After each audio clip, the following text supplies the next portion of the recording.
Welcome to Wild Turkey Science, a podcast made possible by Turkeys for Tomorrow. I'm Dr. Marcus Lashley, Professor of Wildlife Ecology at the University of Florida. And I'm Dr. Will Goolsby, Professor of Wildlife Ecology and Management at Auburn University. We're both lifelong hunters and devoted scientists who are passionate about hunting, managing, and researching wild turkeys. In this podcast, we'll explore turkey research, speak to the experts in the field, and address the difficult questions related to wild turkey ecology and management.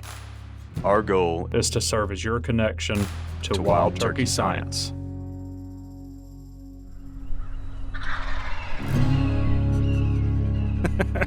So I forgot there was a horse to get on. You're riding the pony down the side path.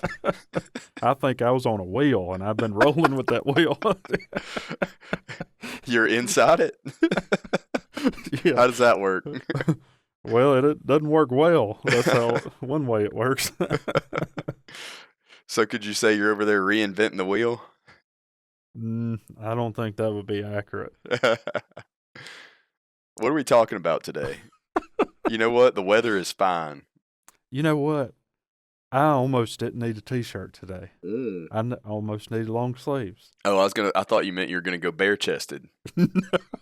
I didn't need a T-shirt today. Yeah, I could see where you might have gotten that. I got to do a little bit of tractor work earlier this week on some of my research plots, and long story short, I mean, it was like we spent a whole day in the field. I even had to repair a flat tire at one point, and I didn't break a sweat the whole day. It was amazing. Wow. Man, I can't remember the last time I went outside and didn't break a sweat. That's not far off, actually. Yeah.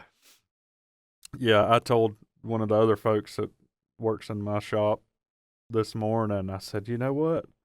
This is what it feels like on one of those mornings where you're sitting on a tree, under a turkey gobbling, or if you go in July to northern Michigan, fish, or, on one of those cool water streams. I'm going to do that with crisp. You sometime. Yeah. It's crisp, even up there during the summer. Yeah. But that's what it felt like this morning here. And I just, got me fired up a little bit. Golly, it's so invigorating. Mm-hmm. Well, to answer your question that you buried in that dialogue, today I think we should cover what we know about wildlife preference for acorns. Okay. I get that question a lot. So I think our audience would be really interested to kind of hear what we know about it. Mm-hmm. Are there a good sampling of studies that have looked at this? No. I'm not surprised. Isn't that what I am? That's the weirdest thing, and our listeners may be tired of, I don't know, maybe we haven't talked about this very much, but isn't it interesting how some of the most basic questions or, like things that we talk about in terms of wildlife have not been researched? Like some of the just really fundamental stuff. Like you would think, for example, wouldn't you think that there would be, I don't know, dozens of studies on white-tailed deer selection of 100%. Of acorn species? Yeah. There aren't. I didn't find one. I didn't find a one on turkeys. Yeah. Yeah, I mean, you would think I could see that being more so the case with turkeys, but definitely for deer, you would think they'd be out there. So there are there are lots of diet studies where they look at what's in the diet, right, and then they infer preference from that. Yeah, so like sometimes they look at scat contents that we've talked about a lot on here. Or rumen contents from deer. Rumen or stomach contents and predators. There is a fair amount of data on deer selection, that, quote unquote, or preference, quote unquote, from what's occurring in their diet because we have lots of samples, right? Yeah. It's the oak masting coincides with hunter harvest, and there's a lot of interest in what deer have been eating. Yeah. So we have a lot of studies like that. But the only drawback to those studies is those diets are shaped strongly by the availability Right. in the area. And so, So yeah, you may take a sample from 30 or 40 deer from a property that's dominated by water oak, right. and then find in their diet, 80% of their diet's water oak acorns. Yeah. And then your inference would be like, man, they really love water oak. And it's like, well, they need acorns, and if Yeah. the only species available is water oak, they will eat that. That does not mean that Yeah. they prefer that over a white oak species or Yeah. something else. And similarly, there's a presentation that I give about management of hardwood forest for wildlife, teaching and various workshops and things like that. And there's several studies that I go through related to it. And one of them talks about the relative importance of acorns in game species diets. And it says specifically that, in this one study that, red oak acorns were like represented greater than 50% of the diets of deer, turkeys, and so on and so forth from fall to spring. And when I present that, I always say you have to understand the caveat to this is the study was conducted in an eastern hardwood forest that was, essentially all mature closed canopy. So there weren't a lot of other options during that time of the year. You've got to filter everything through that context. Yeah. So what those kinds of studies tell us really well, where we're looking at use, is that oaks are important. No doubt. I don't think there's any doubt that they are very important in the diet of many, many species of mammals and birds and other things that you might find surprising here in a little bit. I've got some surprises for you too. Maybe not this one, but maybe another one that we have coming up. Yeah. Well, that's good. So, a lot of the stuff on turkeys has just been like which acorns are in the diet. Mm-hmm. And there's a really good chapter on this that's from Oak Forest Ecosystems, the book. Yeah. That's on wild turkeys, and it was written by several authors that have done a lot of turkey work that might be familiar to you, like probably Gary Norman would be the one that... Was that an early 2000s, late 90s book? Somewhere in there? Yeah, it was edited... Doesn't matter. I know the one. We'll link the chapter if we can. I think it's online, available. I'm looking at it online, so I'm assuming that we can link it somehow, so folks can read about, turkey specifically. But a lot of the data that we have on turkeys is based on what we find in their crop. Sure. So let me get down to this table 16.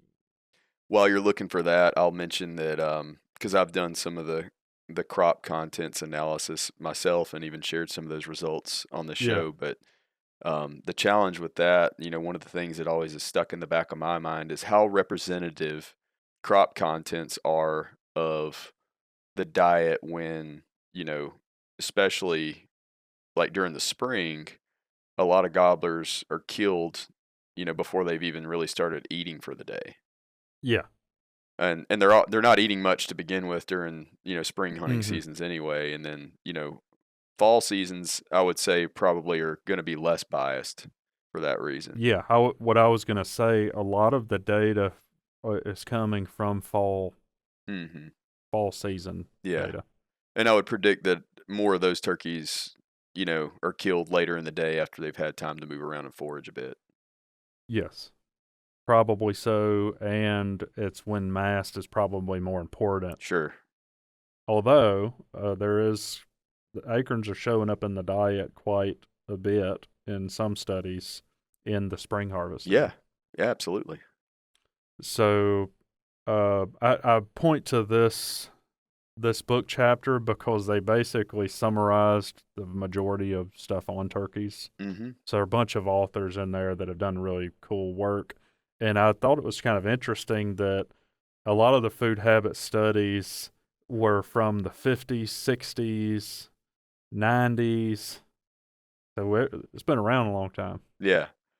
now we're looking at really complicated, nuanced questions about Yeah. all sorts of things.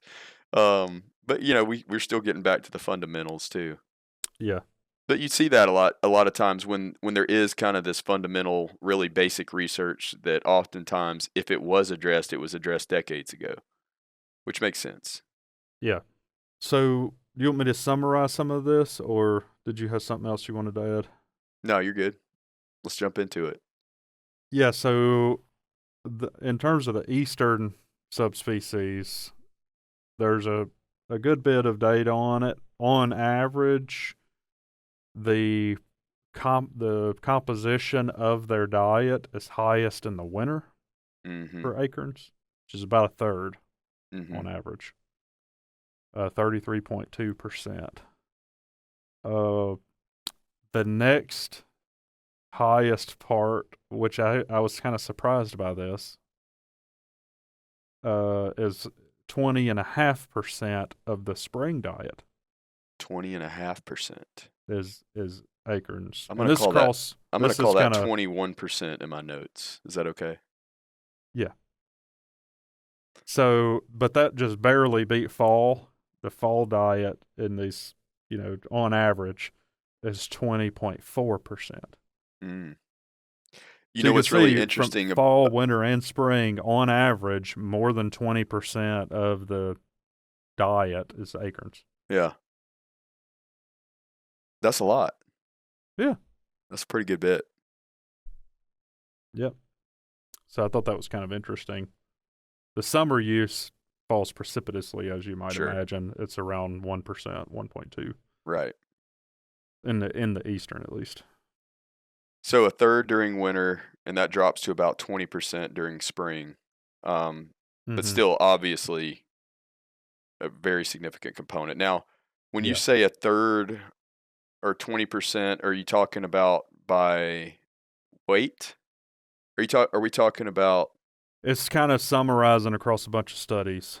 And they all probably measured it a little bit or differently, or Well, there I were think, several ways. yeah. So we've gotten into this before. Yeah. There's Great. two Yeah. really common ways, and a lot of times they're done together. Yeah. But I can't answer that because I don't know.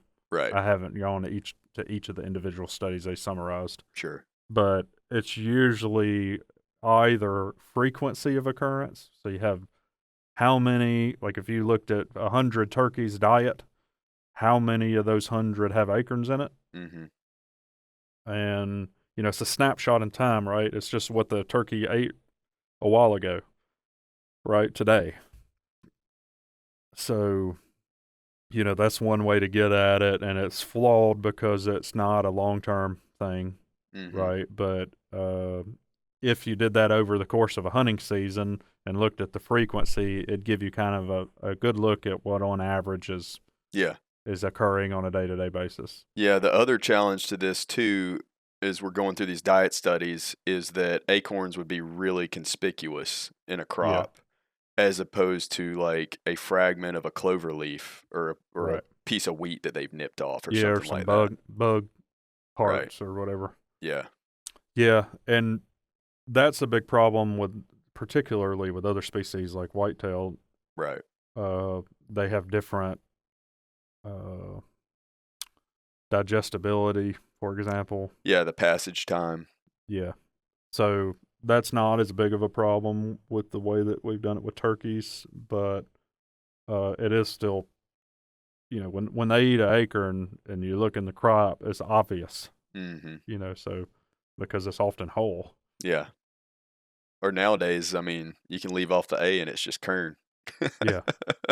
So I was giving you the averages, but they did note there's a very large variation across studies, even within a study, across years, within seasons. I kind of expressed that a little bit, but it makes sense how dependent they are on mast, and the southern Appalachians might defer from pine flatwood. Yeah. Right. So keep that in mind. There is a large amount of variation.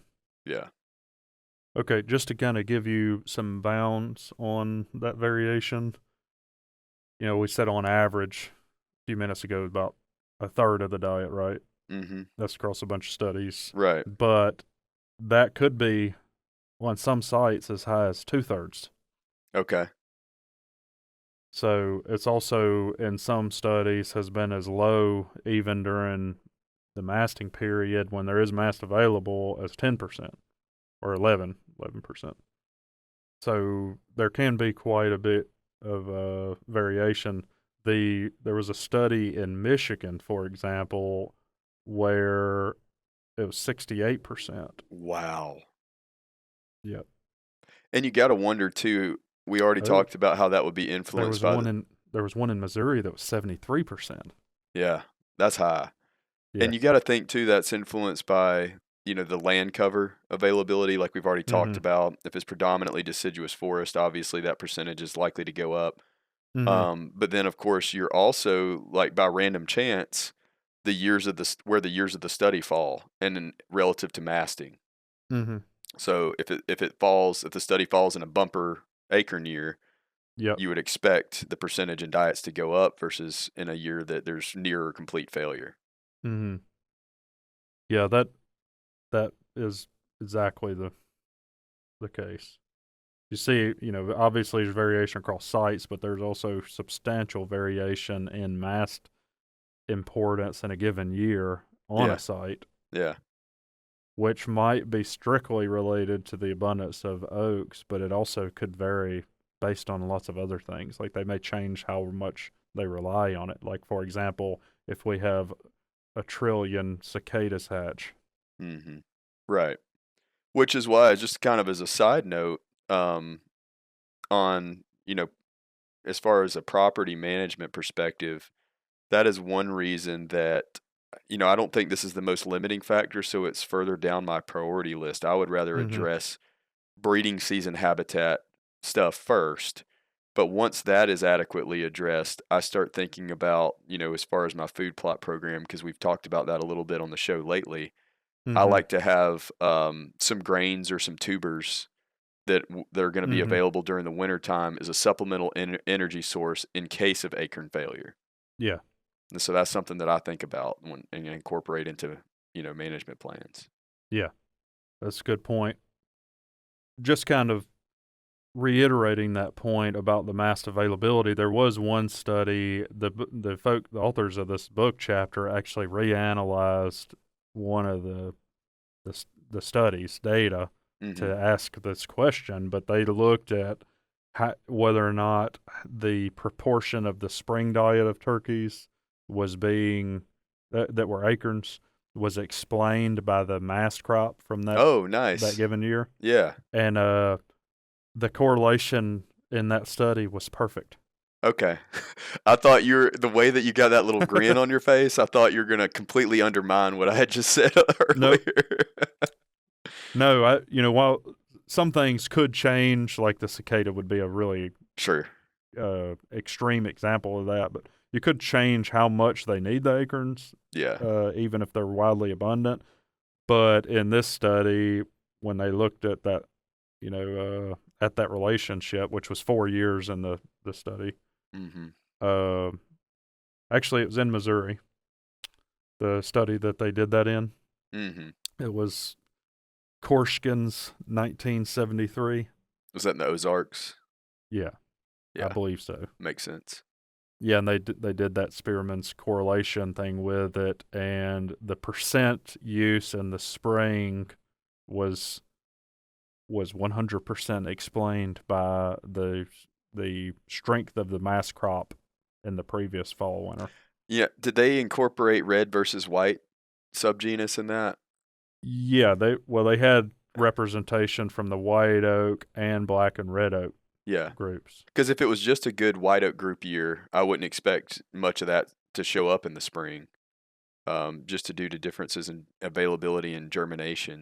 Yeah, they did note both white oak and black and red oak groups were included in the mast availability analysis. Mm-hmm.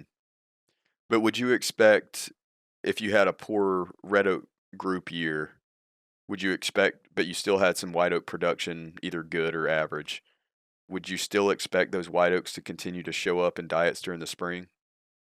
Yes, not to Okay, the so same degree. yeah, so enough of them still make it through and are still viable.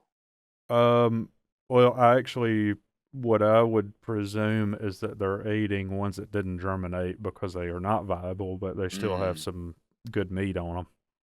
okay. I just always assumed if they weren't viable that they were kind of rotten and they didn't get eaten either. But Some maybe don't, that's a false assumption. some don't, but like if you had an acorn weevil in it, well, that's a little Yeah. packet of protein Oh itself, yeah.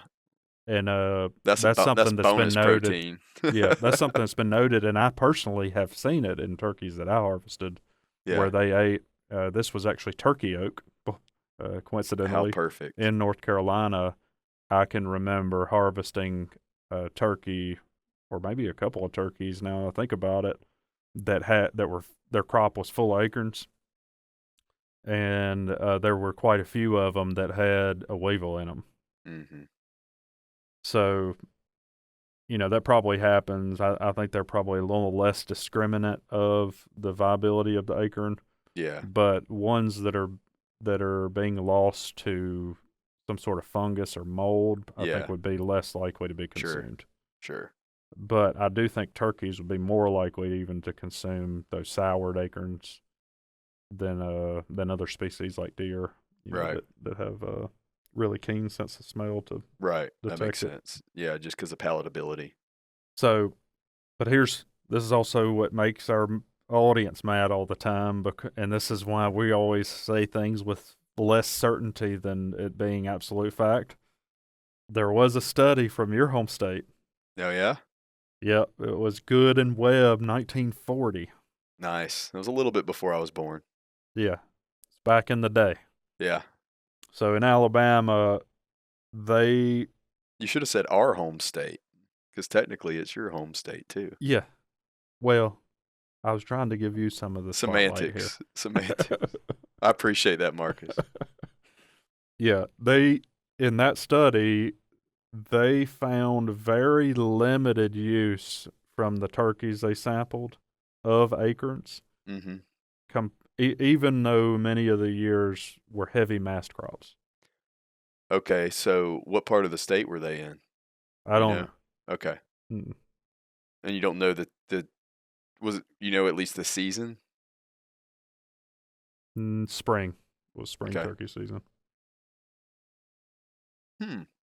Well, that's interesting because another study that we're going to talk about in an upcoming episode found something relatively similar. They weren't actually trying to address that question, but their data allowed them a little bit of insight into that. Yeah. And turkey use of acorns in that study was not high. Well, that's interesting. Mm-hmm. But I don't think I guess I should throw in the caveat briefly here. I don't think that it was that necessarily the turkeys did not want to eat the acorns, but maybe there was something preventing them from doing so. Hey, now. So there's other factors, right, that we have to consider with this. Yeah, that's what I thought of because I Yeah. know what the other topic's going to be Yeah. about. So. Yeah. It's a nice teaser, right? Yeah. So they do have some information on preference here for turkeys, but keep in mind what we said earlier. Oak mass appears to be preferred over other natural items. Mm-hmm. So they do eat a lot of it and they like it compared to other naturally available foods. But turkeys do not seem to prefer the white oak group over the red oak group. Yeah, that it seems counterintuitive, but for the reason that you mentioned earlier, that they don't have a well-developed sense of smell, I don't know that that's too surprising.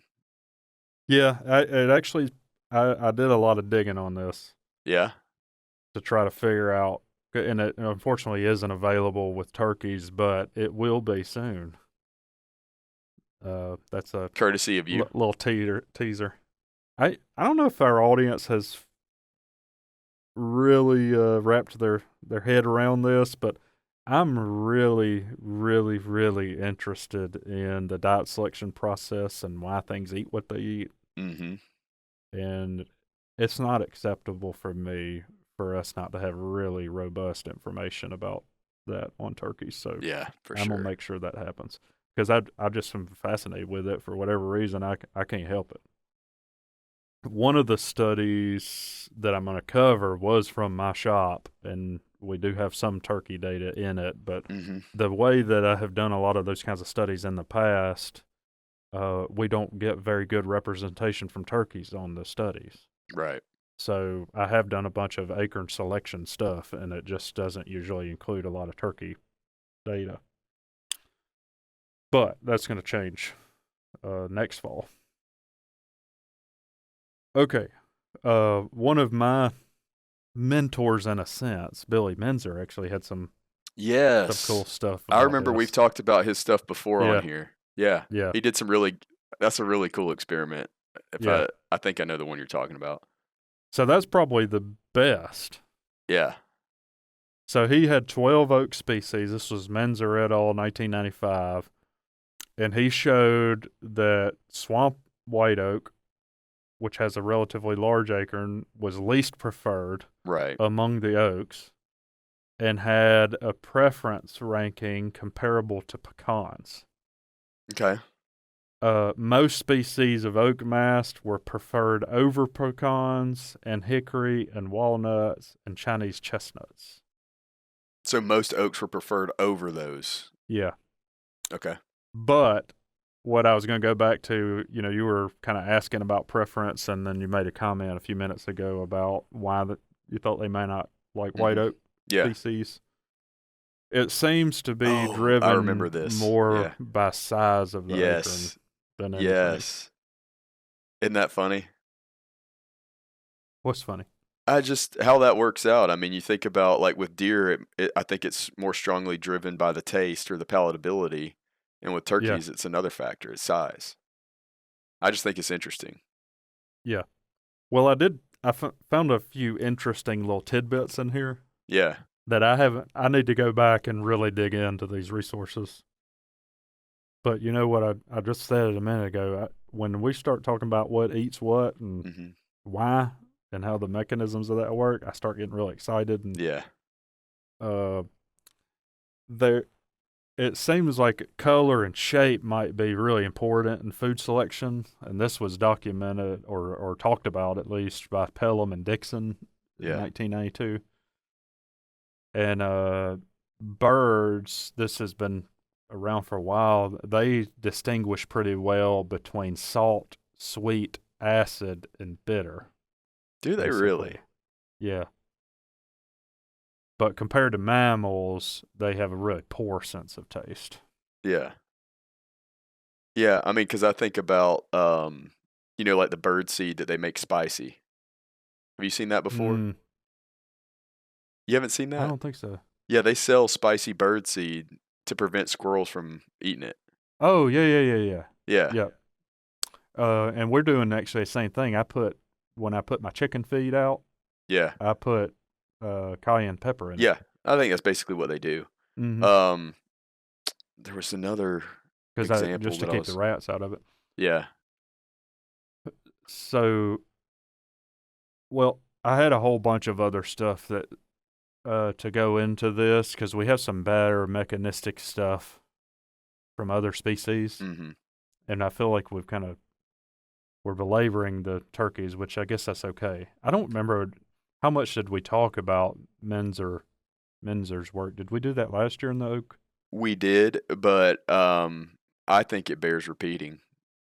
Okay. I mean, I've forgotten about a lot of it. As you're going through some of this, I'm recalling. I have forgotten about the study until I started doing this again.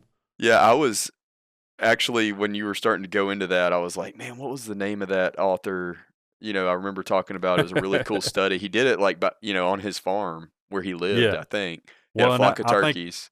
And I think I told some stories about, you did. Like he used to do the jelly bean thing to look at color preference. Yeah. Like the turkeys lived on the hill up behind his house, and they'd, come down and feed around the farm. And so he put out different, smorgasbords for them and looked at what they ate. That's so cool. Yeah, just curiosity and absolute obsession with turkeys. Yeah. So I always appreciated that about him. Yeah, he basically concluded in that Menzer et al. 1995 that nut size was the important factor that was Makes sense. dictating it. Yeah. For Miriam's turkeys, they hypothesized in one of the studies, it was a Wakewing study, Wakewing and Rogers, 1995. They hypothesized that the preference for Miriam's for acorns was much greater than the other small-seeded things in Miriam range, like pinyon pine, ponderosa pine seeds. But that was they formed that hypothesis based on optimal foraging theory. Yeah. Basically, the turkey would get more out of things that can swallow that are bigger. Yeah. Right? But then you hit some threshold, like some of those those seeds we talked about a minute ago, like pecans or whatever, might be too big for them just to ingest. Yeah.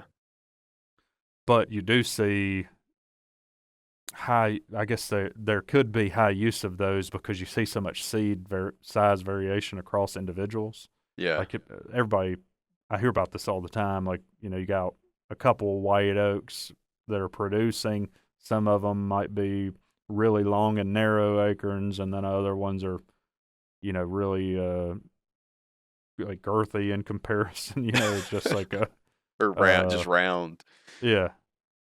So you'd probably see differential use of the same species, even based on some of those traits. And I've seen pretty wide variation across those. But I wonder if that's related to, because I remember back when we were on Gamekeepers a while back, and we were talking about this very topic, and something came up about, even when within the same species. So let's just take white oak as an easy example, that you see. Like, I think we were talking about deer in particular having preference for the acorns from certain white oaks over others. Mm-hmm. And it's not immediately obvious why they would prefer that particular tree, but it makes you wonder, like, there's got to be, if just the shape can differ, maybe there's just small differences in the taste. I mean, you even think about like vineyards, and how grapes grown in different soils produce wines with different flavor profiles. Like, I wonder if are turkeys acorn sommeliers?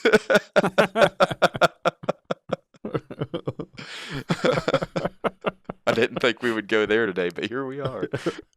You can't ever tell. Well, let's dig in a little bit on some of this stuff. Yeah. Because you just said something that made me think of one thing that has been kind of striking to me, I guess, for the studies, as a whole. And if you kind of like zoom out and look at this in terms of all wildlife species, we have better data, especially for small mammals. But I would say there's a fair amount of literature. The study that I found that I wanted to talk about today is on chipmunks. It was from 1993. Pyare et al. We'll say Pyare. I'm just going with it. Yeah, let's go with it. They did a study with chipmunks and showed that the low tannin white oaks were, they had white oak and Quercus rubra. What red oak? Northern red oak. So they had low tannin and high tannin. And they did show that the chipmunks had a preference for the low tannin, which you hear that all the time. Yeah. But they noted in here that there's one confounding problem with their study. And that is? The acorn structure, size, thickness of the shell, all of those other things also co-vary with the same thing. Sure. So they noted that in here, that they did find this apparent preference for the low tannin, but the white oak also had desirable characteristics like the size of the acorn and how easy it was to get to the meat of the acorn, the meat to shell ratio. Like, there's a bunch of factors that might play into that selection that they can't rule out, right, based on their study. The meat to shell ratio. You know what you made me think about when you said that? You made me think about eating crab legs. Hey now, Which crab I leg actually, do you I went, preferentially pick up from the plate first? yeah, I went Italian on it. And I was thinking about like a calzone or something, you know. Oh my goodness. Oh, I remember there was something I was going to ask you earlier. I mean, I don't mean to pull us back, but at the same time, it's something I have to ask. Did you find much about turkey use of hickories and pecans since we mentioned that? No, the only thing I can think of was from Billy Menzer's where he was providing them. But they were And shelled. Were they shelled? I'd have to go back and look. I don't remember. Surely they were. Because and the reason that I wanted to ask that is that, I commonly assume that, that genus is not very important as a food source to turkeys just because of the relative inaccessibility of it when it's got the husk on it and everything. You could see circumstances where they might eat it, Yeah. though, like if it's made available to them in another way, Mm-hmm. like a squirrel Yeah. eats it and then drops part of it or whatever. Sure. I mean, that Yeah. happens, but you wonder, like, what is the relative, proportion of calories during that time of the year that they're consuming from that mast versus oat mast? Yeah, I would guess it's very small. probably. I haven't seen much on it, so I'm assuming that it doesn't occur that commonly. Yeah. Okay. Sorry for backtracking us, but I had to know. No, that's good. And like we could have 10 more episodes on this topic. I mean, it's such a dynamic topic and so interesting, and there's so many different ways to go with it. So if folks want us, I guess we can do more of it. How cool would it be to do a retrospective meta-analysis going back in time if you could pair vital rate data from hens with mass crop data? Be really legit. So you're getting me sidetracked. I'm sorry. I'm thinking about this selection thing, and I'm trying to get to it, and I'm just having fun, On and I think tangents. people enjoy that. I'm being curious and having fun. I know. And I appreciate that. Don't get me wrong, but I don't want to lose this thought because it was kind of striking to me. When I was looking, the tannin example I just gave you, that's like a primary hypothesis. How many times have you heard that? Many, many, many. The wildlife like the white oak acorns more, that subgenus, because of low tannin. Right. Which there is evidence of that. I think with the chipmunk study, what I would have done is make it independent. I would have isolated the meat quality from all the other factors. So I'd have thrown a bunch of them I'd have hulled them, put them in a blender, blended it up, made an exactly the same size thing, and done that. And I would have also done it with like 10 species of each. Yeah. And then you could actually detangle quality from structural things or whatever. So how do you put it back in the hull? Because I don't think you can. I think you'd have to look to see, is there a preference related to qualities? Yeah, because I would think the hull would matter too, right? Because you pick up the average sound northern red oak acorn and the average sound white oak acorn, and you try to crack them with your hands. White oak, almost 9 times out of 10, is going to be easier to crack, right? Yeah. Well, there is some data that's trying to get at that. I mean, it certainly is playing a role, like what we were talking about with turkeys. Some of the species, the hull is protecting the acorn or the other mass species completely from them. Yeah. Yeah. So let's go to some birds.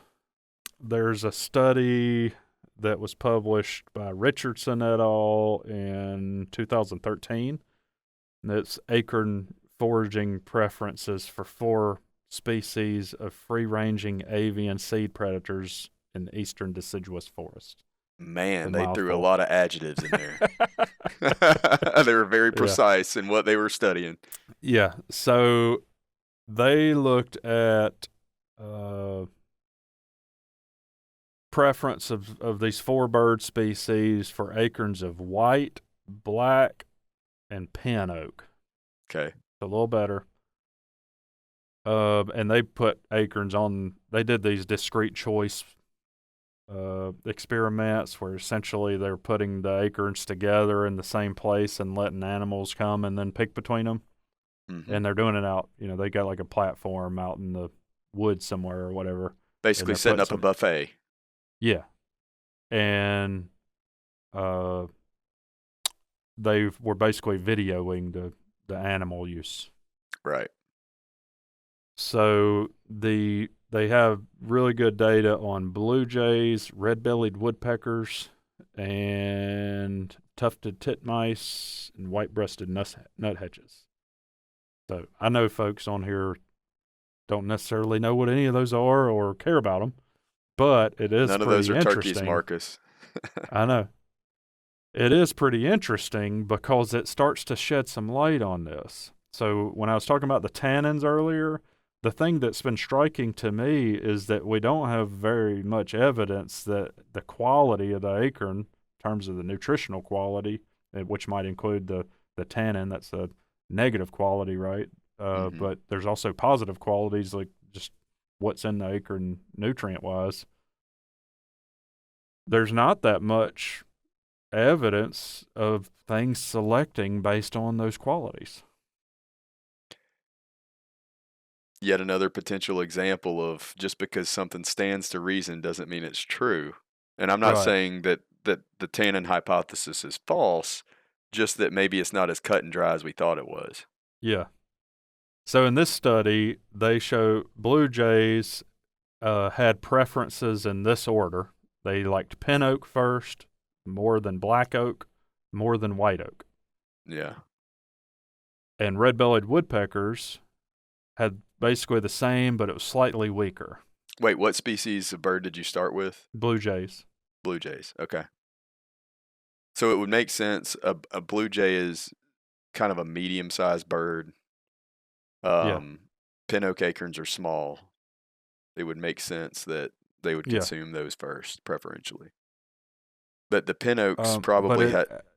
Yeah. So here's the thing about it. It actually, and this is very consistent about animals that do what they do. Mm-hmm. They cache the acorns. Yeah. So it's actually about. It seems to be, and this is consistent across a bunch of species, not just birds even. The selection of the acorn is being driven by how likely it is to survive in the cache and be good later. That's what I was thinking as soon as you said that. That's really interesting. Yeah, so the chemical and physical attributes of those acorns maximize the net value of the food as a cache. Yeah, red oak acorns are more cacheable. Mm-hmm. Yep, and you see similar thing with some squirrel and other small mammal caching species. Which is also good for the tree, right?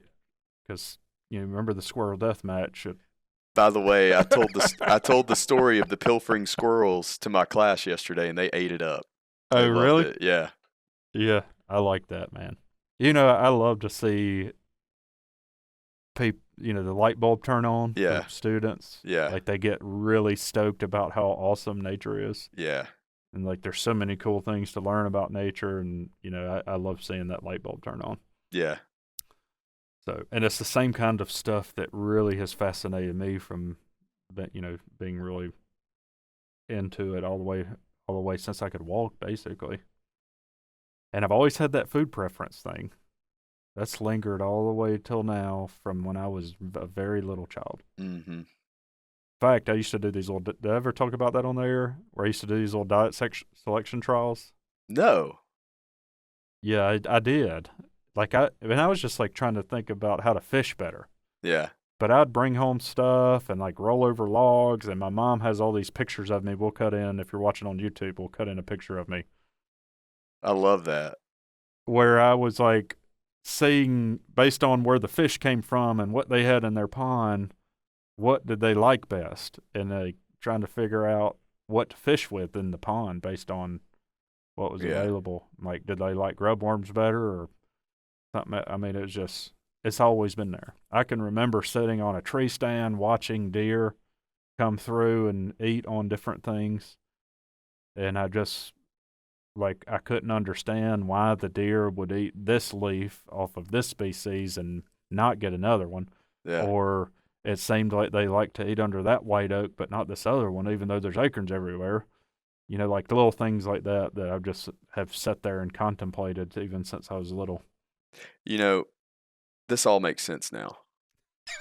It's all coming together. Because so you did that, and then you ended up, pursuing a line of inquiry related to diet selection. Okay. I've done a lot of work on that. Yeah. So, do you know what I did when I would go out and catch stuff from the water? I would bring them back to the house, and I'd put them in a little 10-gallon aquarium that I had out behind the house, and I'd see who killed who. Oh, So, yeah. so I started my career by Were those studying ever predation. squirrels? So I started predation studies. Isn't that something? The crawfish always won. Oh, yeah. Hey, I had a big crawdad that killed a snake, man. In the Really? aquarium, yeah. Yeah. So I'd put the crawfish and the salamanders and the different species of fish, and we'd have a royal death match in the aquarium. And that's why I studied predation and you studied Yeah. food choice. Yeah. Well, you could argue that could be food choice too. That's dual purpose.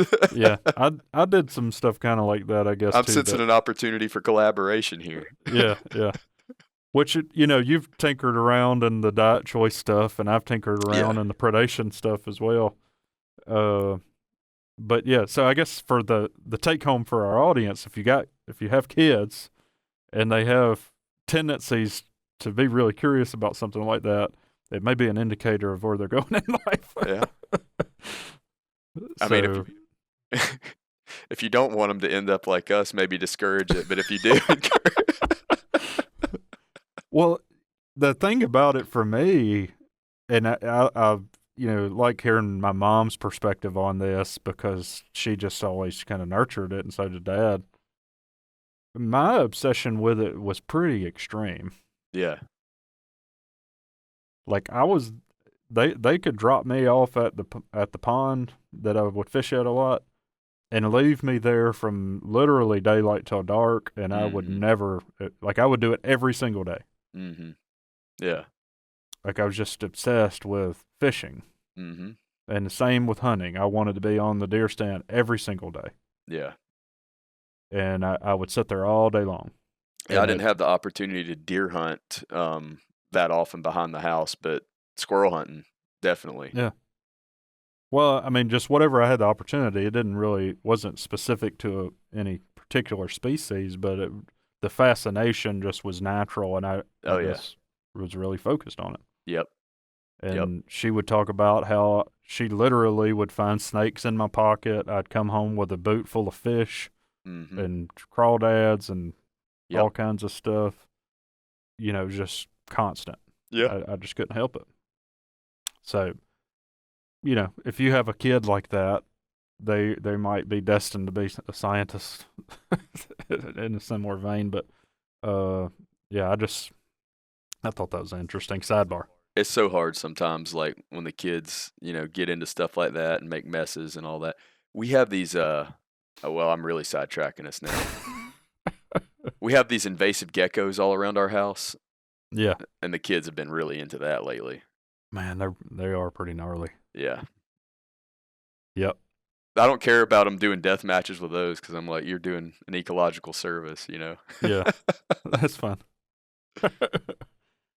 Well, I wanted to I wanted to wing shoot the blackbird so I could put it in a cage so I could feed it all the different kinds of seeds and see which one, those were the kinds of things I was doing rather than trying to see if they would eat each other.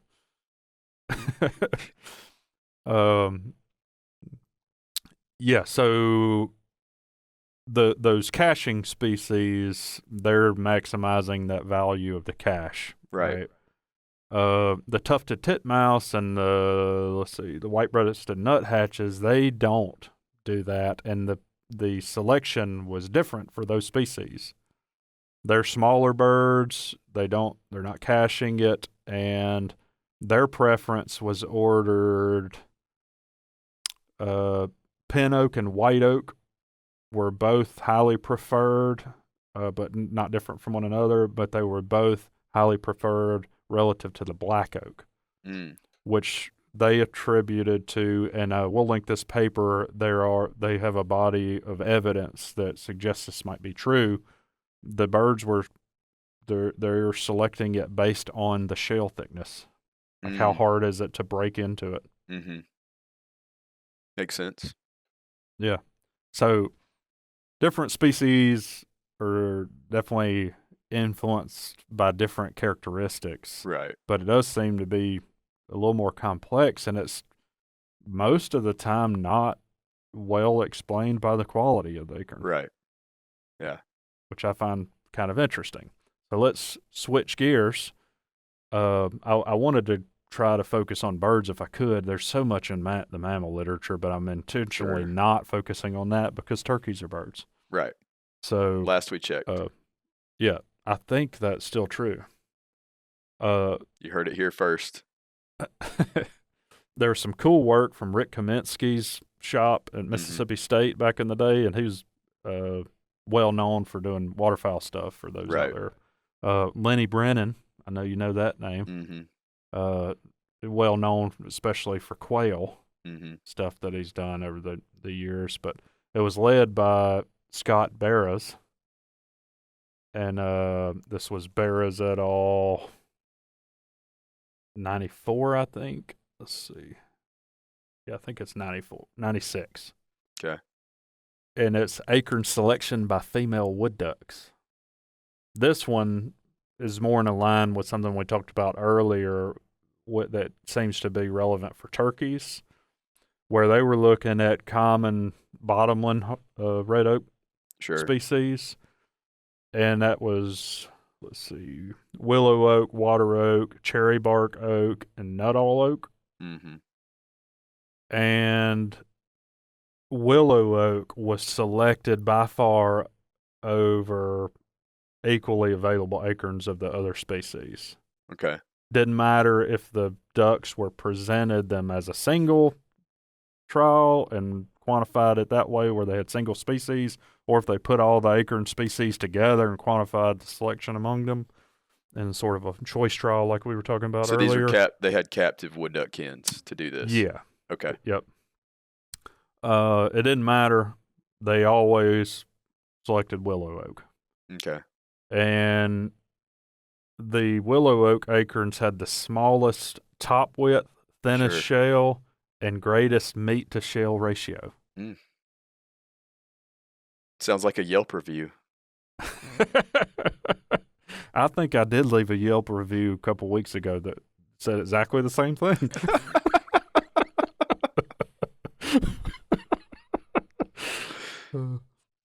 So the meat to shell ratio was superb. Yeah. So it's not clear exactly which of those traits, but it's probably a combination of them. Yeah. The shell to meat ratio is really good, and it's easier to swallow, and the nutritional quality is fine in comparison to others. So it's good to eat acorns, and that's one they can get down. Yeah. So I think we could probably gather from that, that might be common. Right. Driving selection. Right. And probably relevant for turkeys. So there are two other studies that I wanted to talk about, and one of them is one of my shops, and I think it makes another important point. But the other one, I think it'll just be fun to bring in. It's sort of random. I feel like you're licking your chops over there, like you can't wait to drop some knowledge bomb from that one. So let's do it. Well, I just think it's going to catch you off guard, and that's what I was intentionally trying to do. Good. And one of my formal students, Emma Zeitler, would really appreciate it. Okay. And anybody that knows her and what she was working on with me will know why right out of the gate. But I don't even need to say why, and they already know. But so one of my former students, Mariah Boggess, did a pretty cool experiment, and it's not the one that we talked about last time. He did multiple experiments during his master's research, and one of them we still need to analyze the data. He did a choice trial with 20 oak species, and we have not gotten done modeling it yet, but we have lots of observations from a bunch of different species of wildlife and how they selected between, a wide range of oak species. That'll be one of the best diet selection studies when we finally get that turned around. 20 species, that's a huge variety. Yeah, and there were a bunch of white oak and red oak in that. And I'm really kind of hoping we can get that done sometime soon, because we've had the data set for years and still have not gotten it done. Yeah. But I do have a postdoc that's keenly interested in doing that now. So for the study we have published from Mariah's work, this study we had 8 oak species. So this was Boggess et al. When did he publish this? In 2023, I think. 2022. And we'll cut in, if you're watching on YouTube, some video footage from this, because he set it up where there's these trays they had acorns on, and it had sand in it, white sand, so that just for high contrast, and we standardized that. So people always wonder, well, how's the sand affecting? Well, it's probably affecting the species to some degree, but it's standardized across the treatments. Right. So what we did in this was test a hypothesis related to selection of acorns that's kind of hinging on that cacheability idea. But it was also addressing a really important concern from a management standpoint. We've been talking about trying to broaden the fire window, and a lot of folks in oak forests don't want to burn in the fall. Sure. And part of the reason is because this fear that we're going to cause a failure in recruitment of oaks because we burn over the acorns. Yeah. And it kills all of them. Right. And then for me, I was just interested, well, we cook food. You and I want to cook stuff. And I was like, well, what happens to wildlife selection if you burn over a bunch of acorns and now they're cooked? Yeah. Right? So I just found that fascinating. So we did this experiment with these 8 oak species. Some of them were paraphytic oaks, some of them are not. So we had that dichotomy, and we grouped species into what they would do with the acorn. So we have the species that would cache, like squirrels or blue jays or whatever, together, and then we had things that would eat the acorn, like deer and turkeys and various other species. There's basically no survival of the acorn after it gets removed. Right. And we looked to see how being exposed to fire affected the diet choice. And it was pretty cool. One thing that folks may have heard about from this study, deer really like one of those. Do you remember which one it is? They really like one species of acorn, or no. One treatment? One of the treatments of fire. Like whether fire has cooked the acorns or the acorns have just fallen off a tree. Which one do you think they prefer? The cooked acorns. Oh, yeah. Yeah. They love the cooked acorns. I know what's happening right now. People are already out in the back picking up acorns to go roast them. I was hoping they were going to burn their woods. You're thinking about it differently. That's what I hope too. I hope they were going to burn them. Out of our diet trials, the deer ate almost exclusively the burned acorns. Were you able to get at the mechanism behind that anyway? Mm-mm. Just hypothesize? Yeah, I think it probably affects the digestibility of them. Yeah, I was thinking too that the shell would be, like more like crunchy, like it would just, kind of like in the like a texture thing. Yeah, like it would kind of just crumble easier as opposed to if it were just green, Yeah. Yeah. I don't know. We'll link this paper as well if people want to read what we thought. We have a discussion, that we brought in a lot of literature to try to figure out what some reasonable explanations are of that. Yeah. But the non-caching individual species in general, that was their pattern. They preferred the acorns that had been exposed to fire. Yeah. Which makes a lot of sense. The caching species, most of them really preferred the acorns that had not been exposed to fire. Yeah, because they want them to last longer. They're selecting for a different reason. Yeah, it's about that cache, and they didn't want to get acorns that they could go put in the cache that aren't alive and going to be able to sit there in it for a long time. So that seemed to be the pattern for most of the species, and I just found that really interesting. And I don't know if you mentioned so turkeys being a non-caching species, I assume they preferred the burned acorns as well. Yeah, and we didn't. So we separated deer out to look at deer. We did it with raccoons as well. Raccoons were more split. They didn't seem to strongly prefer them based on that. But turkeys, we did not have enough data to use them separately. We had them combined in the other group of non-cachers. Yeah, that's the hard part about turkeys. That whole, that's what I was saying. The study design wasn't really done well to isolate turkeys because it's just not detecting them very often. Right. So this is figure 3 that I'm looking at. If you zoom in on deer, would you like to know which species they preferred? I didn't tell you which species I put in there. You said there were 8. Yeah, so there's black oak, cherry bark oak, northern red oak, nuttall, scarlet, shoemard, southern red, and willow. And we used all non-white oak because of a problem with white oak.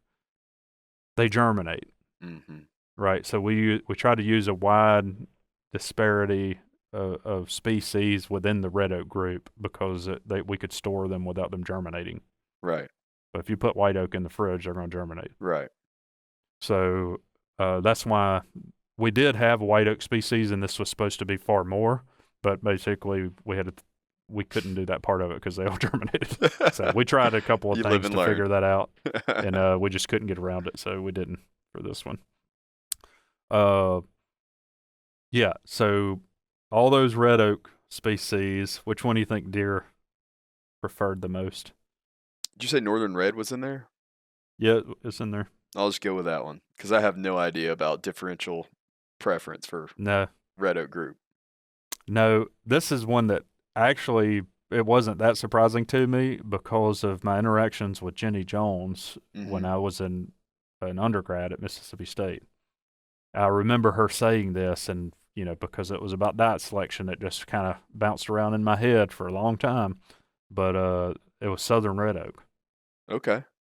Yeah, and I remember her saying in terms of the qualities that are attractive to a something that wants to eat an acorn, the southern red oak was far better, more digestible than most of the white oak subgroup even.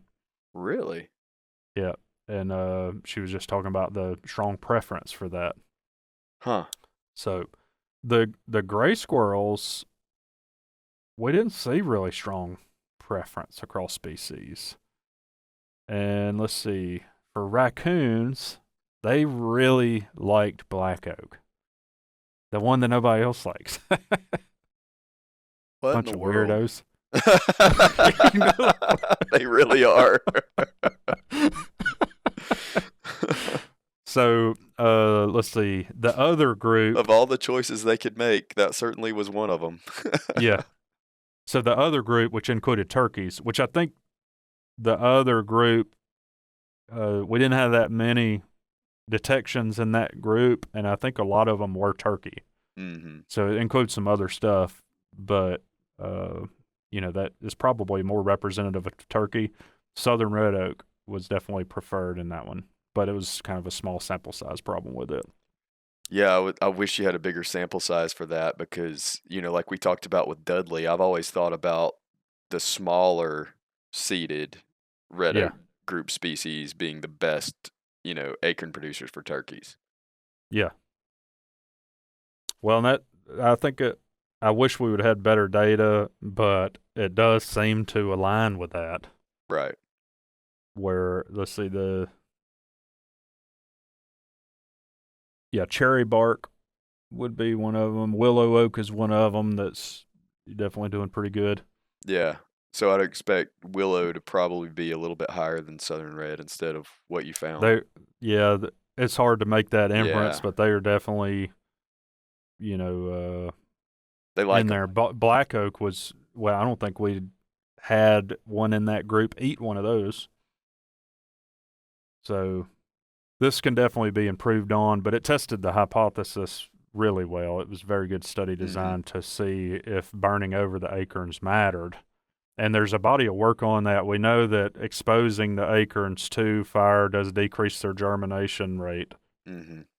But we know that the prepping of the site for, like if you burned and then acorns fall on that exposed ground, they fare better. Yeah. Squirrels and other things tend to prefer to cache them in the burned area, and cached acorns in the burned area also germinate and do better. Yeah. But the limitation was, we're going to kill all the seeds, so all that stuff doesn't matter. Right. But that doesn't seem to be true, and it seems like the caching species, what's essentially happening is some of the acorns don't get killed, and the caching species would select those, right? The sound acorn. Right. And go cache it, and they tend to do it in the burned area. So you probably end up with a net benefit, even though some of the seeds That's perfect. Yeah. I talked about this yesterday in class, and when I was talking about the pilfering squirrels, just about, in general, the fire ecology of oaks and, how fire can be an essential part of their, regeneration. Yeah. And how, combining shelter wood and fire for that reason is one of the preferred regeneration techniques. So I was kind of hopeful when I saw this, like, a lot of our species we care about that, like deer, they desire those burnt acorns, Right. and then it probably would have a net positive effect of burning at that time on oak regeneration. Yeah. Because by burning through them, you've kind of, it's complicated. Yeah. So a lot of stuff going on, but we'll link this one if folks want to read through that. We, I think, made a pretty strong case that is probably a net positive to the system in terms of the oak regeneration and everything. Yeah, let's get on to the last one that I had. Okay. And here's the gobble for Charlotte. It's hard to make this shit up. Well, that was actually a pun. Well, I missed that. Well, you don't. There's no reason you should have known it was a pun, but you'll realize why it was in a minute. So there's actually, people really loved the squirrel death match. So I was thinking, well, there's more.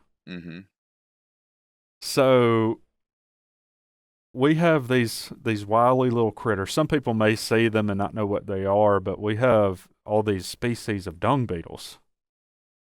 I know you love a good dung beetle. Dung beetle is pretty remarkable, honestly. Here it goes. In some systems, they seem to be standing there waiting on poo to fall out of a mammal to bury it, right? Like it's remarkably fast. I've never heard anyone get as fired up talking about dung beetles as you. And this is not the first occasion. Yeah, so that's why I said you can't make this shit up. That was the pun.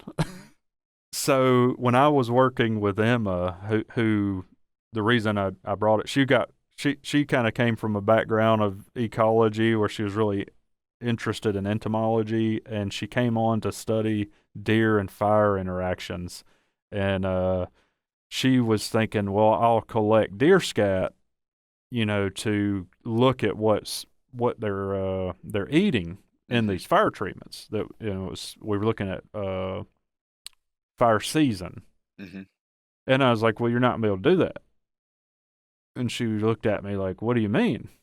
And then I told her the story about my PhD research where I was sitting on a deer stand and I was trying to collect deer scat to do these microhistological surveys so they could quantify all the different plants being selected in their diet. Well, you have to collect fresh feces to do that. And maybe I've talked about this on the air before. I don't think so. Well, I remember sitting on the deer stand, and I know Chitwood's sitting there washing dishes right now, and he already knows. He remembers this. I know he does. Saying, Anna, come in here and listen to this. I was sitting on the deer stand in N17. He knows right where that's at. And a deer came out, and the doe hung out outside of our drip line. You know, I couldn't fire the dart. She was just a little too far. But I watched her, and then she defecated right there and I marked it. You know, it was like, okay, that's right where it's at. And when I get down, I'll go get that. You're chomping at the bit to get down because I need the samples. Well, I got down and I looked everywhere for it. I could not find it, and I was like, I know it was right here. So we got the whole team of people out there. We've got like 8 people out there, and we combed the damn plot and could not find it, and it just bothered the heck out of me. And then we were down in another plot. You'll have to forgive me, Chipwood. I can't remember what it was, but it's the one between the 2 impact areas, and I can't think of what the name of the plot was. But we were in that plot, and I just happened across a dung beetle rolling a deer pellet in the plot while we were looking for scat, because I was having to do these surveys all the time. Right. And I just got fascinated with him, so I started watching him, and he rolled it a little further and then rolled it down into a hole. So then I was like, what the heck? So I dug the little hole up, and it was just full of deer pellets. There you go. So anyway, I told her about this. There's a whole dissertation chapter right there in that dung beetle's hole. Yeah. I actually did a little experiment where I was trying to figure out how old dung would be, and I realized real quick that the dung isn't going to be old because the dung beetles are on top of it so fast it's gone during the summer. Right. You know, if it's in the winter when they're not active, it's not as big a deal. But anyway, I told her about that story, and I was like, in the longleaf system, I don't think you're going to be able to find any scat during the summer. Like, it's all going to be gone by dung beetles. So then she wanted to do some dung beetle work. But anyway, we went through all that to say she stumbled across this study, and because we had other people working on oaks in the lab, and she knew I had somebody working on seed dispersal related to the fire, and then she was real interested in that. She knew I was going to be fired up when she told me about it. But a bunch of dung beetles either mistakenly think acorns are dung, or they diet switch when there's not much dung available. And they will go and roll acorns and bury them everywhere. No in way. The woods. Yes. And there is some evidence that they are treating it like a food source, like they would dung. Yeah. So they are eating it, but they apparently in some cases are playing a pretty important role as a seed disperser for oaks and other species as well, by dispersing the fruit or the seed itself and not dispersing the dung it's in other words. That's really interesting. So I found that really interesting. I thought people would appreciate, you know, that we're thinking about all this stuff, and you know, there's other things like this, like in this study that I pulled up. Let's see. This was Pérez-Ramos et al. 2007, acorn removal and dispersal by dung beetles and the ecological implications. And they showed in that study, even with all the other stuff eating acorns and moving them around and all that, 6% of the acorns were being dispersed into, you know, and buried by dung beetles. No way. Isn't that something? 6%. Yeah. I have seen some turkey studies that have shown, like, turkeys are eating less than 6% of the acorns. Yeah. I mean, like we talked about earlier at the beginning of this episode, you know, it usually might be around 20%, but I mean, there's some studies where it's lower. That's a lot. I mean, my point is that's a lot of acorns that beetles are taking. Yeah, and that varies a lot based on which species are available and all that. And I think this study was it was even in oak forest in a different place. Yeah, this was in Spain. So who knows how that varies from site to site, but I just found it kind of remarkable. It's fascinating that we have stuff like that going on. Yeah. And then in some cases, it definitely is because they got fooled. Yeah. Like the acorn resembles scat. Yeah, and some sure. plants are even trying to resemble it. Yeah. But that's so funny. I just found it really interesting. I thought this would be a fun little factoid to throw in here, see how folks like it. Yeah. I don't know. I think they appreciate it. Obviously, if they're still listening, they do. I mean, know. But it's just fascinating how complex our world is, Yeah. I like that kind of stuff because I want to know, that for the oak it matters a lot because it's trying to produce the next generation, right? And some of those might be because you fooled a few dung beetles into burying your seed somewhere. Well, until I became friends with you, I thought dung beetles, occurred somewhere exotic. I didn't even realize we had them here. Well, since I worked with her, I'd started to realize, oh crap, they're all around us all the time. Was that pun intended too? No, but it was a good one. So I guess if folks will let us know if they don't want us to bring in these little kinds of tidbits. I mean, we could have just ended we had a pretty decent episode just focused on what the turkeys were doing. Yeah, we did. But I thought it might be fun to kind of explore some of these things. I think they enjoy it. Throw this in at the end. There's another one, you see. I enjoyed it. Yeah. I know the objective isn't necessarily for us to enjoy it, but I think everybody else has a better listening experience when we do. So, well, I think I might disagree with you on that. Part of my objective is for us to enjoy it. If we weren't enjoying it, I don't think we'd be doing it. That's true too. Yeah. So, and I definitely, I know you've got a few things that you've been hankering to drop on me. I know it's all I could do. Supposed to be a pun right there.